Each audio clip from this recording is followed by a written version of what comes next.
పేరు Shekhar. You are right. Shekhar. Which Shekhar?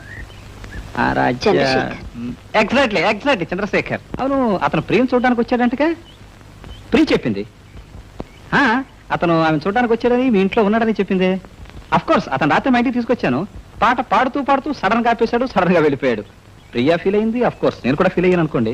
If you don't mind ఒకసారి అతను మా ఇంటికి తీసుకొస్తారా? మీరు తీసుకురావద్దు, అతను పంపించండి ప్లీజ్. ఏం లేదు, పాపం ఫీల్ అయినట్టున్నాడు. ఓకే అండి. చూడండి ఏమండి, ఎక్కడికి? లోపలకా? లోపల ప్రియ లేదు, అమ్మ కూడా లేదు. ఇద్దరు కలిసి తిరుపతి వెళ్ళారు. ఎవరు లేరు కదా, జస్ట్ ఒక్కడే ఉన్నాను. మీరు ఇంకో అరగంట ఇక్కడ ఎక్కువగా ఉన్నారనుకోండి, నా క్యారెక్టర్ బ్యాడ్ క్యారెక్టర్ కదా, బయట చూసిన మిమ్మల్ని బ్యాడ్గా అనుకుంటారు. మీరు ఇంటి వెళ్ళండి. సారీ, ఇదిగో పంపించండి.